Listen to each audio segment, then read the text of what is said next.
I want to continue a little bit from last week, talking about the feminine, more specifically, the energy of the feminine. So we've been off kilter for a long time.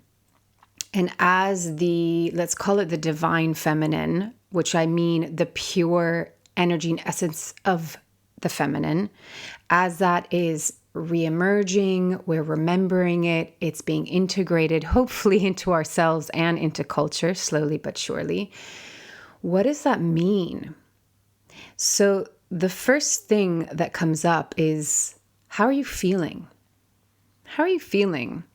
Because with the return of the feminine, one of the big pieces that comes with it is feeling, is emotion. And if you haven't already noticed, our culture, our way of being for a long time now has really been, there's been a lot of judgment towards emotions, towards feeling. There's been a lot of deifying the mind and shutting down or guarding the heart. This is what happens when there's the loss of the feminine. As the feminine returns, there's an opening, there's a blossoming. But the thing is, like, that can all sound beautiful. And, women might be like, yes, I'm getting into my goddess and all of these things, if these are words that you want to choose. Sorry, I'm laughing about it, but I don't want to disrespect. But we can get into the kind of airy, fairy, fluffy, unicorn, rainbow aspect of it. But actually, the feminine is many things. And when we've been off kilter for a while, what does it mean when we're integrating a new aspect of ourselves that we might not be used to? Sometimes that can actually be difficult, because actually sometimes you might have feeling and emotions and you're like, what is this? What do I do with this? How do I even feel having these feelings, right? So I want to dive deeper into this and hopefully act as a guide to help integrate, because integration is the most important thing. We can have awakening, we can have all sorts of beautiful experiences. If there's no integration, we begin to feel fragmented and we're kind of like hanging in the air rather than being rooted in the ground. So let's dive in.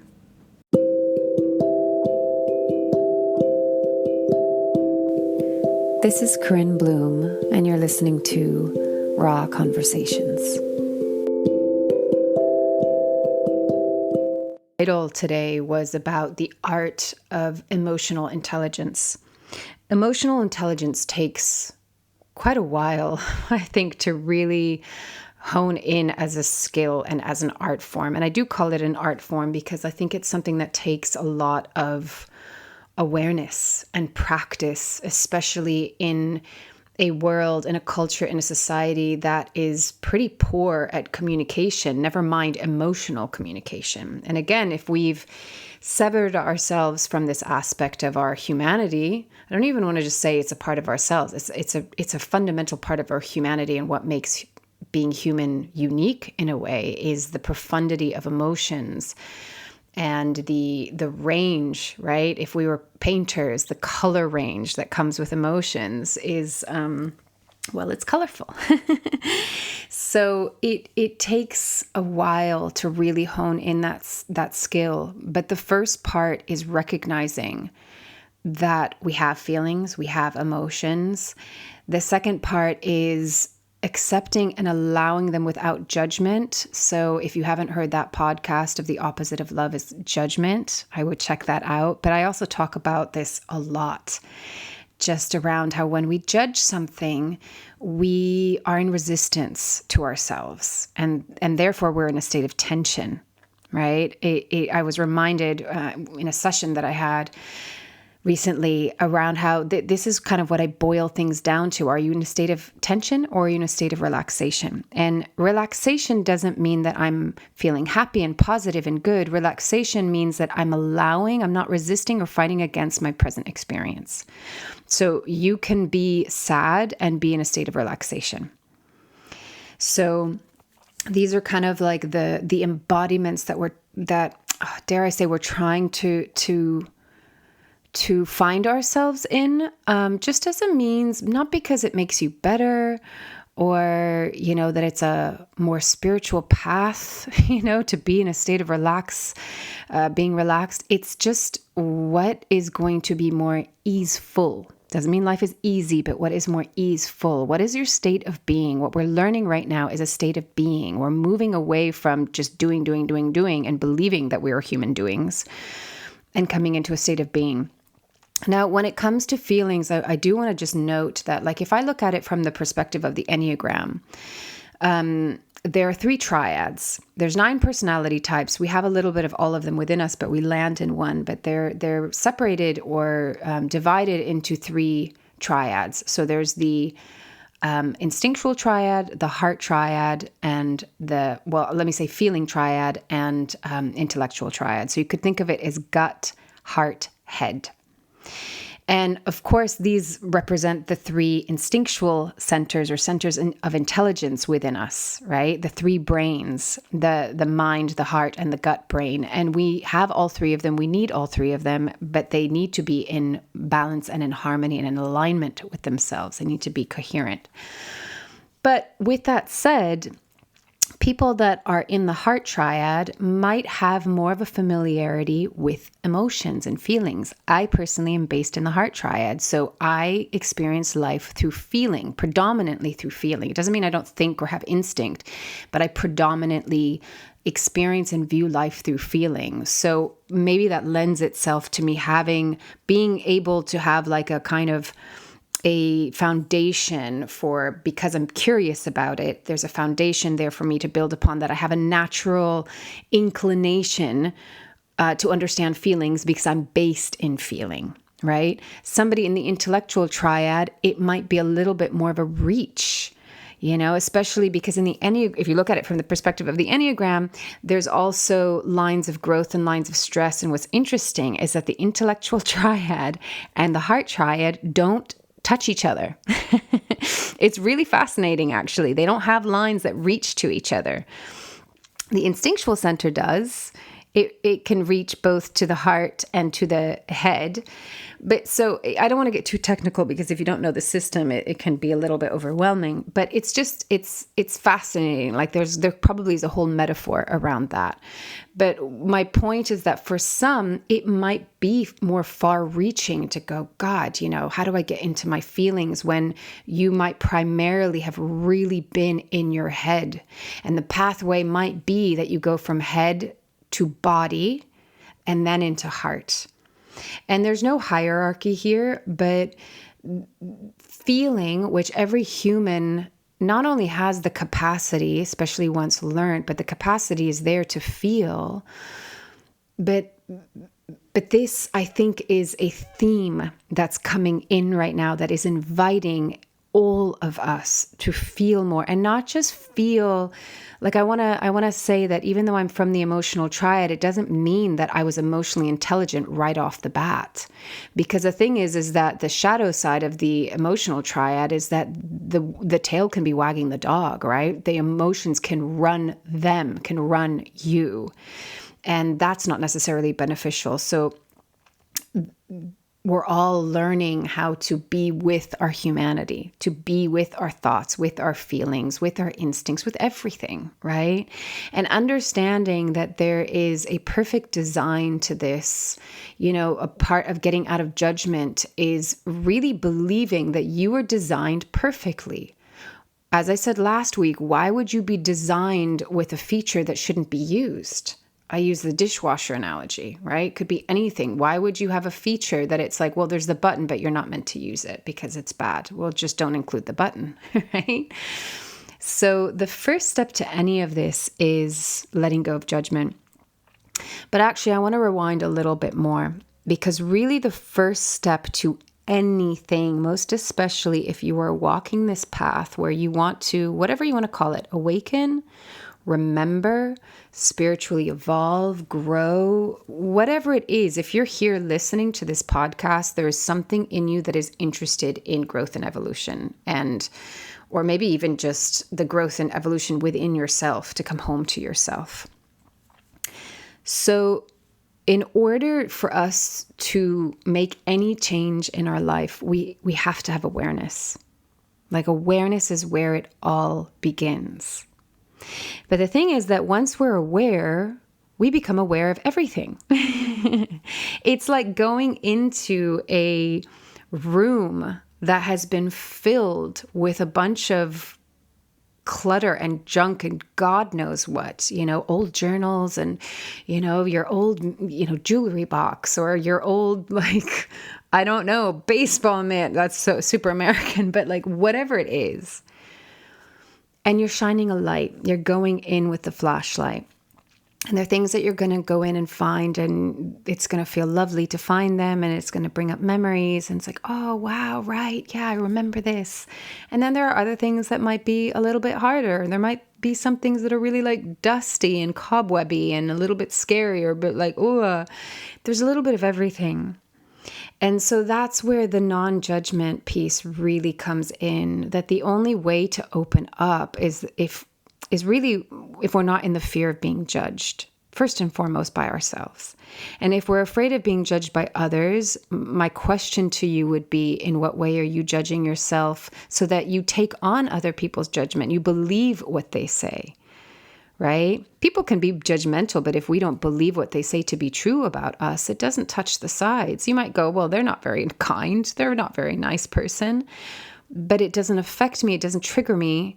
It doesn't hit a chord because I'm not believing it to be true myself, right? So this is the kind of looking at the outside as a reflection or a barometer of the internal, right? If it's really having an effect on me, then there must be something in me that is believing that to be true, or that I'm doing that to myself as well, right? And it's just showing me, oh, this is what you're doing. If I don't have a feeling towards it, if I don't have a strong reaction, then it's not me. It's not a reflection of me. It's actually showing me the reflection is, oh, I'm okay. I'm okay in this part. I'm accepting of myself. And so this isn't it's not triggering me, right? So, okay, I want to go back to the beginning of the title of this episode is, how are you feeling? How are you feeling right now? I want you to just take a moment. And if you can, close your eyes for a second and just take in a deep breath and let it out. And ask yourself this question: how am I feeling? I don't know if a lot of people actually do that. The thing is that you might be hurriedly moving through your day. You probably have an omelet, a scrambled eggs version of thoughts in your mind. And you might in the background feel something, right? There's some kind of feeling, there's some kind of emotion. Normally the more superficial layer is some kind of either fear, anxiety, frustration, anger, annoyance. We kind of look at these emotions where they can kind of be there as the messenger. But we're not going too deep in them. We're not kind of opening the seal and seeing what's underneath. If we go deeper into the feeling and we actually inquire into it, that's when we get into, the more textured, layered emotions. We might tap in on sadness. We might go to the root of where our fear and our anxiety or our sadness or all of that, where is that stemming from? There's always a motivation, and the motivation stems from a belief, and the belief stems from a false identity. And I say false identity because it's not your true identity. Your true essence and identity is love. It's loving, it's compassionate, it's non-judgmental. Now, that doesn't mean that if you, let's say you come into emotional intelligence, or let's even call it you come into a different frequency where you are more heart-centered and you are more, for those of you that are following the kind of 3D, 5D talk, which I don't want to get into labels and all of these things, but I'm just going to throw it in because I have mentioned it in the past. If you're in a quote unquote higher frequency or a fifth dimensional perspective or whatever, a different frequency, it doesn't mean that you don't still recognize that there's judgment or recognize that there's fear. There's still emotions. There's still the palette of color, right, of being human, whether you feel it within yourself or you feel it, you observe it, witness it, feel it within somebody else. But it's our non-judgment that makes the biggest difference. That is the difference of being kind of, you could say, in higher frequency versus lower frequency, higher density versus lower density. And they're just different. I don't want to say one is superior and one is inferior. It just depends where we all are on our path. And we might oscillate and seesaw between the two. And again, we're all evolving at our own pace, right? And that deserves a lot of compassion and non-judgment. But the biggest difference is that we don't judge our experience or somebody else's experience. We don't take it personal. This is the thing that we have been kind of imprisoned in. We've been caught in the web of not just judgment, but I'm taking this personal. What you said, what you wrote online, your belief, your opinion, I'm taking it personal. It's making me mad. And here's my opinion. Here's my judgment back at you. Like that we've been in this very low frequency argument, and a lower frequency tends to bring us into the more survival aspect of ourselves. And when we're in survival, this is another thing that's really important to know. If you're in survival mode, if you're in fight, flight, or freeze mode, it's very hard to process your emotions. Because if you're in fight, flight, or freeze, you're in the reptilian part of your brain. And your nervous system is literally like, well, do I need to run? Do I need to fight? Or do I need to hide? Right? So how can you possibly build any kind of emotional intelligence which takes not being afraid, not being triggered into like, I just need to cope and survive right now? So part of, getting to emotional intelligence, that's why I like to begin with, how are you feeling? Because if the answer to that is I'm stressed, I'm overwhelmed, I'm anxious, I'm scared, I'm in overdrive, I'm in meltdown, whatever it is, nothing wrong with any of those, but that's where you need to begin. You need to begin with like, okay, how do I soothe and take care of my nervous system first? Though that becomes such an important act of self-care and self-love. How do I take care of myself? Because until we kind of like, okay, and just that actually, when people go, well, how do I soothe myself? How do I take care of my nervous system? Breathe. Breathe. So if you're experiencing fear or anxiety or some kind of resistance, breathe into it and soften into it. Soften into it. It reminds me again, like I think I really learned this when I was a professional ballet dancer, because you'd be in so much pain, your feet would literally feel like they're bleeding. Sometimes they actually were, in point shoes. And of course, I would go through the point of resistance in the beginning. And then when it was like, yeah, but you have to do this. There is no out. There is no out right now. You have to do this. And so you breathe into it and you soften into it. It's like, okay, I'm going to stop resisting, because the resistance is what hurts. I've also had this experience so many times having like physical therapy, or even when I was not dancing, but I had back issues and I would go to, different, osteopaths or some kind of therapist, and, they would dig in there, and it was, what do they always say to you? Okay, you're going to take a deep breath in. Then they dig into the place and you breathe out. It's like they say that breath is God. It's life force, right? So allowing the breath to just bring us into whatever the feeling is, whatever the discomfort is, whatever the resistance is, and it softens it. The breath softens it. If we don't breathe, we're in tension. If we don't breathe, we're like, we're frozen and we're in resistance. So the first step is just tuning in. How am I feeling? And you meet yourself there. It doesn't have to be like, well, shit, I'm not feeling great. Shit, I'm not feeling zen. Shit. It's okay. There's no judgment. Remember, the biggest piece here is there's no judgment. The feminine isn't like, gonna berate you for having feelings. It's not going to berate you for not being like happy-go-lucky, positive, doing great, succeeding, achieving. It's not going to judge you for that.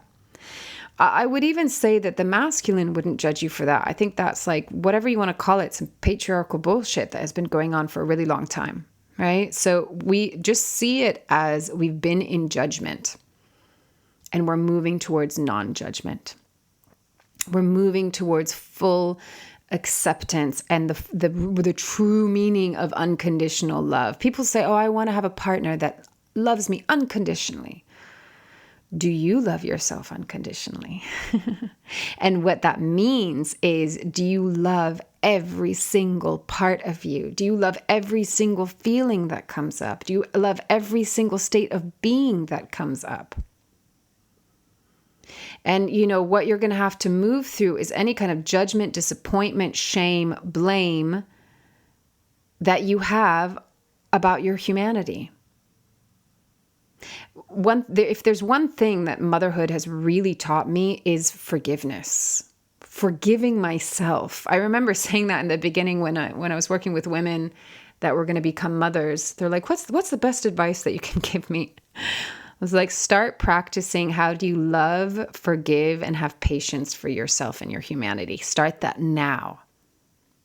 And you don't have to be a mother to do this. Like, just as a human being, how do we have more love, patience, and forgiveness towards ourselves?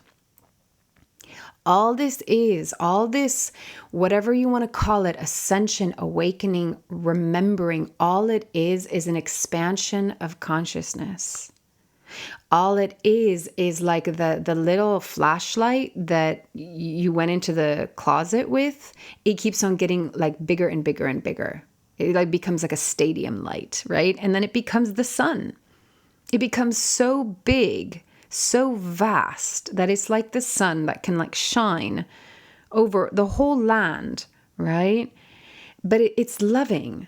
It's not like, I'm going to point this out and point that out. It's like that's not what we're talking about here. It's not, the light isn't to illuminate what's wrong with you. The light is just simply to illuminate that. That is what enlightenment is. There's more light in your being. If there's more light in your being, it means that there's a more expanded consciousness happening in your being. And all that means, it doesn't mean that you're becoming holier and greater and, more godly. It means the opposite. You're coming back into who you already are. Lori Ladd, I just saw a little snippet of a video this morning. And, she was talking about, and this is so true. And it's so funny because I caught myself going, gosh, shit, I'm doing that right now. So we have this like idea that, whether we pray or meditate or connect to God, source, creator, universe, that it's outside of us, that even like I'm certified in theta healing, you go up into higher realms, right? You're connecting up to source, or a lot of meditations would be like, you root down and then you connect up to source. And then we have this idea that source is up there, outside of myself. I can connect to it. I can have a cord. I can have whatever you envision. And it's up there, out there, somewhere outside of me. And I'm connecting to it. And you can even still say, oh, I'm a part of it. God is me. But it's still, we have this relationship a lot of the times that is outside of us. And she was like, no, I'm going to give you a hack. It's in here. It's inside of you. The soul is actually resting, apparently, just behind the heart. And this to me makes a lot of sense, right? Because that is the strongest vibrational field, magnetic field in our body is the heart. So it rests just behind the heart. It's inside of us. If the soul is a part of source, God, creator of all that is, universe, whatever your word for it is, spirit, then you are it, right? You are of it. And it is literally inside of you.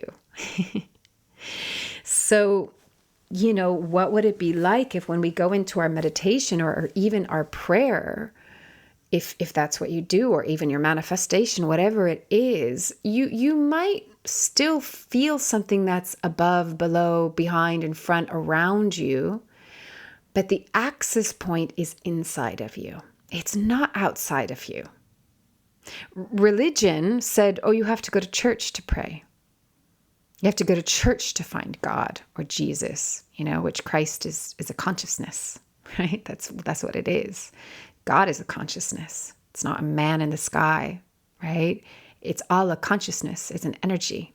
It's a love. But I like to separate God from religion.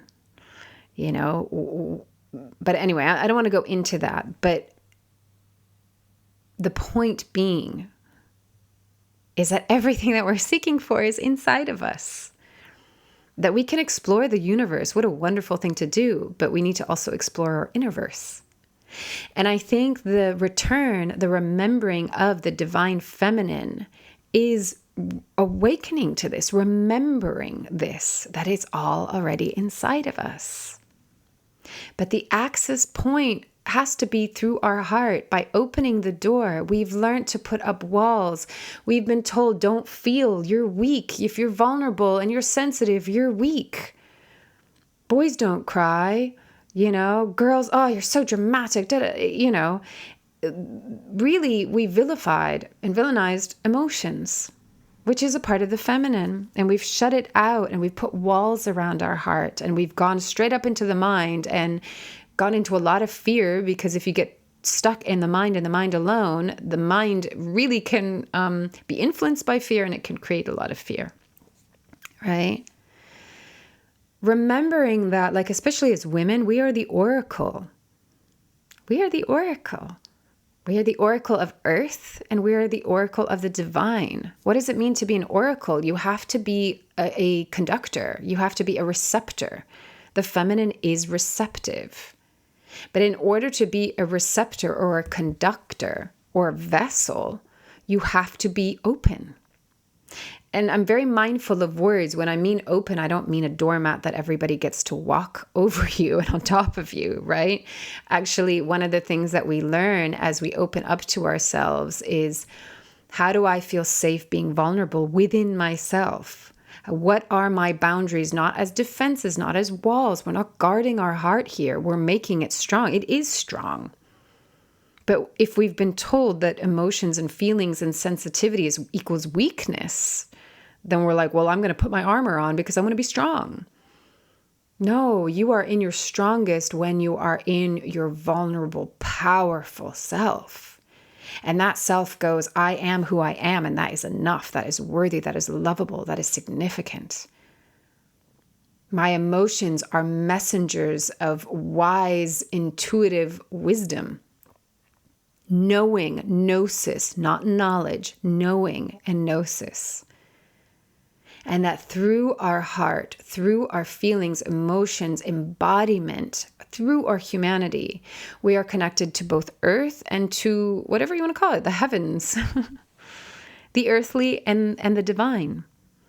That is what's amazing about being human, is we are literally the middle point between earth and divine, earth and spirit. But the journey might begin with something as simple as saying, how am I feeling right now? And if that's numbness, or if it's fear, or if it's discomfort, that's all okay. Don't come at it with judgment. You don't have to get rid of it. You don't have to bypass it. You don't have to transcend it. You don't have to change it. You just have to be with it. You just have to acknowledge it. Acknowledge its existence. Most of the time, as I've said before, we are abandoning ourselves. We're so terrified that other people are going to abandon us, when most of the time we don't even recognize that we're abandoning ourselves. And abandoning ourselves can actually also look like just being on the surface of our emotions and our feelings, but going into tension and resistance, and I need to do something else. What's the distraction? That is an abandonment. People go, oh no, but I feel pain, I feel fear, I feel anxiety. No, but you're not in it. You're not moving into it. You're not actually sitting with it and wrapping your arms around it and going, hey, I'm curious. How are you feeling? Why are you feeling that way? What's causing you to feel that way? Right? No judgment, no berating, no shame. And even if there is shame, that's okay. Be curious about shame too. Shame likes to hide. So really what we have to do for shame is actually like lovingly shine the spotlight. Not like, I'm going to show you up and like, you're going to be exposed, shame, and like, you're going to be ridiculed. And that's what it's afraid of. It's afraid of judgment, right? All of our feelings are afraid of judgment. If you don't judge them, they don't have to be afraid. Then they don't have to be in survival mode. And we actually get to go into the wisdom of what are these feelings telling us? They're messengers. What are they showing us? What are they revealing to us? See it as another breadcrumb that is going to bring you back home to yourself, your true self. Back home to your heart, back home to the essence of who you are, your true authentic self. Your true authentic self is just your soul. Sometimes people say the little you and the big you, but I don't want it to sound like patronizing. I prefer to call it your human and your soul, your human and your spirit. And they're in partnership. They're in partnership. There is no competition. There's not even any kind of superiority, because we could say, okay, the soul spirit has a greater wisdom and knowledge because it remembers the threads of everything, all lives, parallel, past, future, and just the makings of consciousness, God, source, universe, because it is that, right? It is a drop of the ocean. But it also needs the human in order to have this experience. So they're working together. They benefit each other. But I think it's really lovely, as what Lori Ladd was saying, is to go in. So ask yourself, go down into your heart. When I do a meditation every single morning, I do anchor down into the earth. I move through all the chakras. I anchor up to, the divine source. But I always bring them, the 2 points, it's like the 2 highways come together and meet at the heart. And then the heart, like if that was the vertical line, the horizontal line is from the heart. And that goes out in front of me, behind me, and 360, as if the rays of sun were coming around on a horizontal plane from my heart. So that's kind of the cross, right? The divine to the earth, and then the heart, which is actually the entire space between on the perpendicular plane, if that makes sense. And then of course it's all wrapped in together. I guess, you could kind of go into the Merkaba. Merkaba. I don't know how it's pronounced. I think it's Merkaba. So, okay, let me rein it in a little bit. Let's say you're at a point where you're like, I don't know what my emotions are. I'm not practiced in how I feel. It's okay. Like, this is where you're beginning. Okay.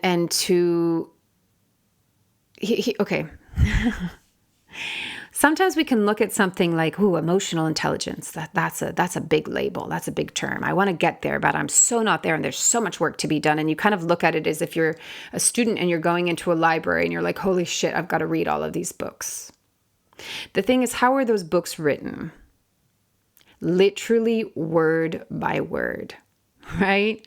Word by word by word, the pages were filled. The book was complete. Another book was made, but it begins with one single word. So everything is like, bring it down to this first step. The first step is awareness. Just become aware. But set the intention that as you become aware, yes, it might be uncomfortable, or it might be confusing. You might be like, what the hell is this? I don't know what this is. And this is where maybe getting some kind of external guidance is helpful. Maybe it's beneficial. But that you are just staying with it. You are getting to know it. You're no longer going to run or hide, but most important thing, you're no longer going to judge it, right? You're getting to know yourself. Now, another thing is, as I've said, I've talked so much about this, is make sure you don't get caught in the story of what your feelings mean, because experience is just experience. It's neutral. The meaning that we give to it makes it either good or bad or right or wrong, or, we're in the duality of it, right? Also think nothing is black and white. There's a whole lot of shade of gray. Another thing that I'll throw in is that there's parts of us that feel a certain way and other parts of us that might feel actually in a completely opposing way. And you think, well, this is a total paradox. How can this exist? It can, my friends. It really can. You can experience both joy and sadness. You can experience anger towards something and also gratitude for something. It's not mutually exclusive. And I think this is another thing, is like, as we're moving, shifting, integrating the feminine in, we're looking at the whole versus the line. We're looking at the circle rather than the line. We're making a point three-dimensional and seeing a globe instead, right? So if we've been in the kind of primarily left brain and masculine, we're looking at the pinpoint, we're looking at the line, we're looking at the goal. And so we have a tendency to see things more black and white. We move into the right brain, we move into the feminine, all of a sudden things become holistic. We're giving it a different shape. We're giving it movement even, right? If masculine is the stillness, feminine is the movement.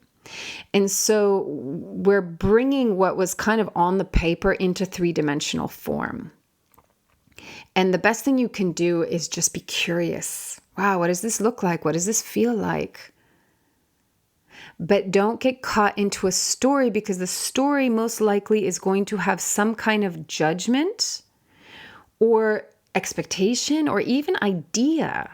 We want to try and stay I know it's hard to stay perfectly neutral or objective, because the reality is we're living life through our perception, right? So it's never going to be 100% neutral or objective. But we can make the lens as clear as we possibly can. And I've talked about this in previous episodes around the lens will be colored if we're still in belief systems and in false identities, because then we will see through that particular color. Coming to a clear lens means I'm no longer holding on to or identifying with those false limiting beliefs of myself. I'm not seeing through the eyes of I'm not good enough, or I'm not worthy, or I'm not lovable, or I'm not significant enough. That's painting my whole reality, right? And so what I'm doing is I'm seeing things as they are. I might still have feelings, but I'm not attaching to the feelings.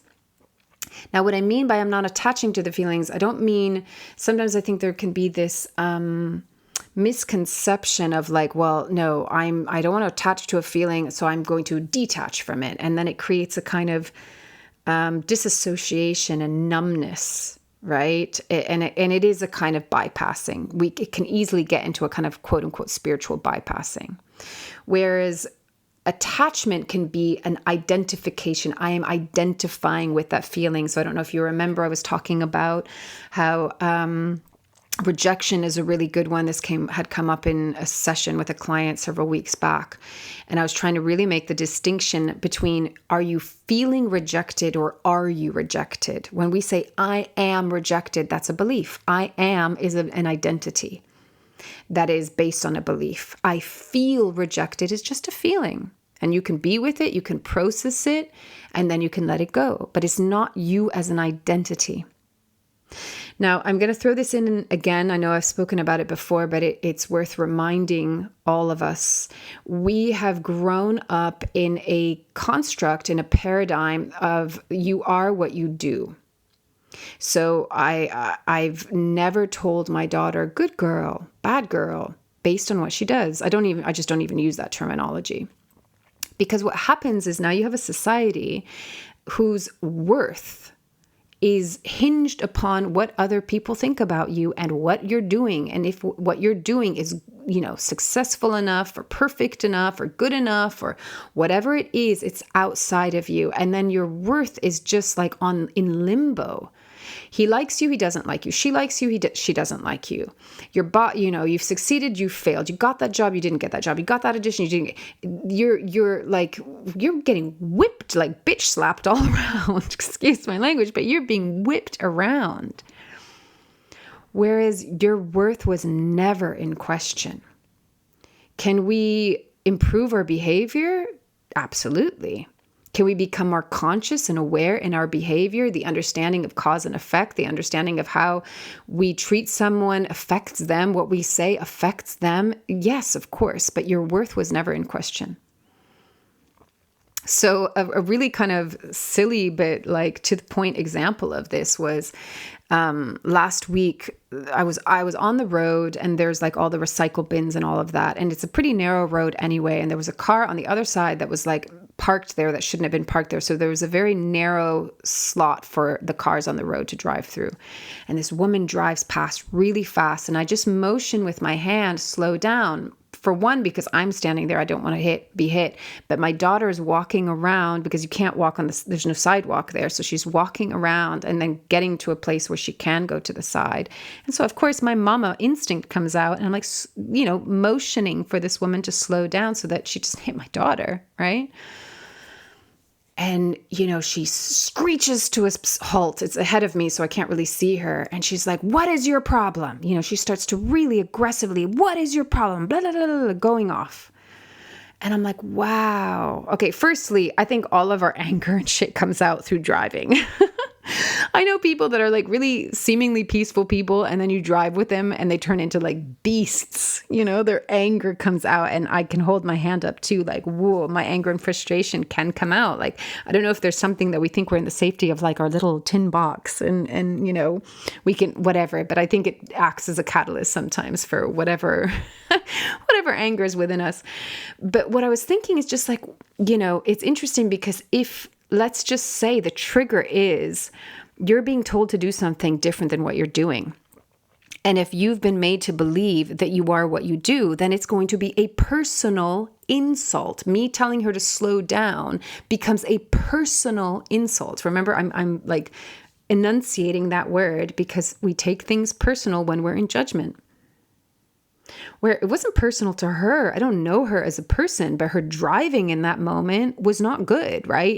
She needed to slow down. She was going way too fast for such a small residential road. And there was a car double parked and there was a child on the road, right? Because we were forced to, there was no sidewalk.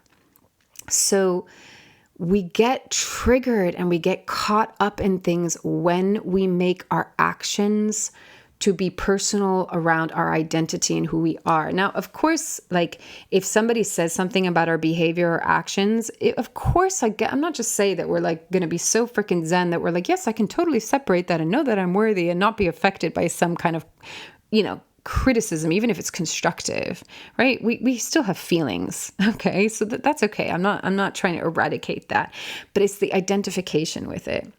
Like, it might not feel good to be told slow down because you're like, ooh, but when we over-identify with it and we take it as a personal attack, there's nothing constructive about that. Like if she didn't take it personal and, who knows, she might've just been having a bad day, which fair enough. Okay. I can just have compassion for that. And I didn't take it personal, right? I could have gone into like, what the hell's wrong with her and why is she such a bitch and blah, blah, blah. And I could have gone into some kind of personal story with it, but I really saw like, ooh, wow, okay. She really took that to an extreme.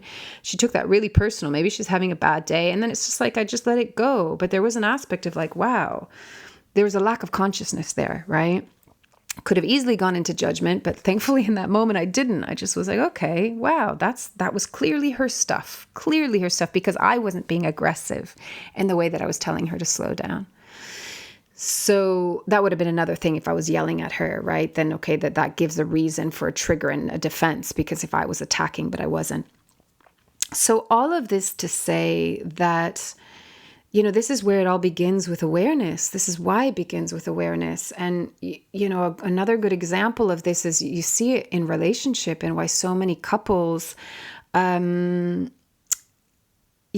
triggered and get into fights and get into arguments and they get into repeat loops. I was in a relationship where unfortunately, he didn't really want to do the work. He didn't want to do the work because there was shame around that. And, that's a taboo still in his culture.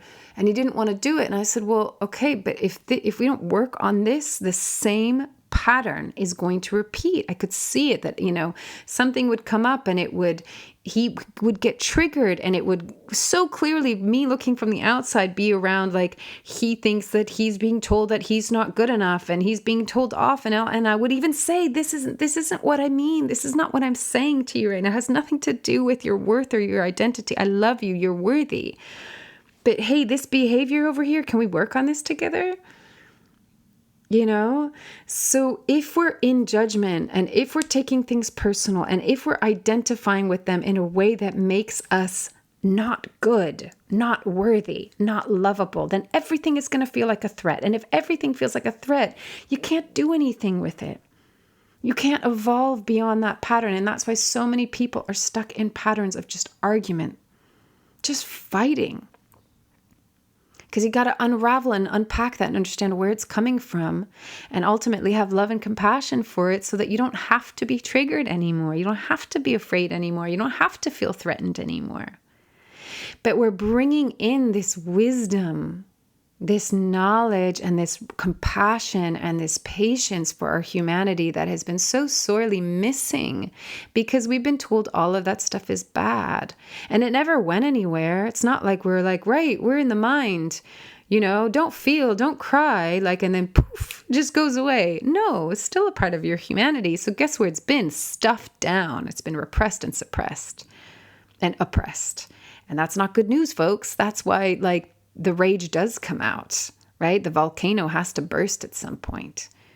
And then it comes out in the war of opinion. Oh, you don't believe in my belief? Oh, you like that country more than this country? That's where all of the underlying rage and pain and wounding and all of the stuff that people don't want to look at. This is the shadow.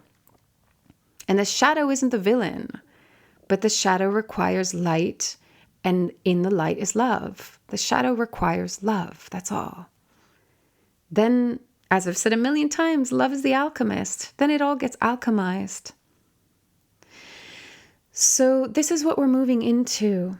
This is the return and the remembering and the integrating of the feminine. It's coming into a holistic view and experience and embodiment of life.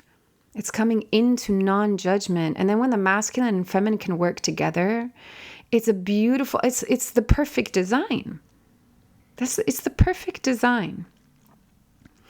And then, last week I was talking about relationship and this epidemic of single women and what is going on with men and, in their confusion. And I want to just drop something in that I didn't say in that episode. And I'm not going to go into it now because I need to wrap this up. But men are doing the work. They're not just confused. There's a lot of men that are kind of in the cave doing their work. They're undoing a hell of a lot of projection on them as well, And there are many men that I think actually really genuinely are going, okay, I'm taking off the character of the patriarchy, or I'm taking off the judgment of the masculine. They're going through their own pain of being called toxic. When the masculine has been called toxic, toxic masculinity, ouch, that hurts, right? And so then they're like, well, God, what is divine masculinity? What is a divine man? And that too comes through compassion, love, forgiveness, patience. And so this is why I like to say we're learning to do this with our humanity. We don't even have to talk about masculine and feminine. When you get outside of all of that, it's just your humanity. We're coming back into, can I accept, love, embrace, have patience for, and forgive my humanity? And when I say forgive, it's not even something to be forgived. Can I forgive my judgment of my humanity? And also remember that I am divine and that my divinity rests within me. It's not outside of me and you and us. So when you pray, when you manifest, when you are in communication and communion with something that you feel is greater than you, it is also you and within you. As above, so below, as within, so without. So include yourself. This is what becomes empowering. You are that, right? It's coming into, what's hard here is we're in duality, so there's separation. We feel separate from, but we're not actually separate from. We are in connection with. And sometimes this whole thing, we are one, I think can get a little bit abstract. I think it can also get to that airy, fluffy, unicorny kind of perspective as well of we're all one, peace on earth. And there's you're spiritually bypassing a hell of a lot there, right? So I like to say that we are with and of that. Because it's all we're a symphony. We're an orchestra. We're an orchestra. All creating music together. It's the same music. It's the same piece of music. We're all contributing to it in our own unique, beautiful, authentic way. But we're all the instrument, and we're all the melody. We're all the beautiful melody and harmony and the symphony of music that comes out of us all being there together. We are creating this together. But first you got to go in and know how to play your own instrument. And then we can come together as the orchestra, right? Not be fighting against each other. So it's like, it's kind of what life has been looking like. Like, can we make a beautiful symphony? And that's naturally there, but we've got to find our own tone. So the invitation today is literally begin with the simplest question, which is, how am I feeling? Start to open up that dialogue. Start to be curious about the sensations, the feelings, the emotions. Be curious about them. Go into them. Inquire, why do you feel like that? No judgment. Where is this coming from? What is motivating this feeling? What is this feeling telling me? What you're doing is you're building a language and you're building an awareness and a consciousness of that language. And that's what slowly, step by step, becomes emotional intelligence. Emotional intelligence is I understand the language of my emotions, the language of my body, and everything that comes with that, right? That is a whole journey. That is a whole map that you are laying out. But it begins with simple, genuine, non-judgmental, heartfelt questions. How am I feeling? So it's going to be a very simple invitation this week. Just begin with that. And it's going to expand. It's going to, unfold one thing after the next, but that's the beginning point. All right. So I'm going to leave it at that. As always, take it or leave it as feels right for you, and loving you from afar.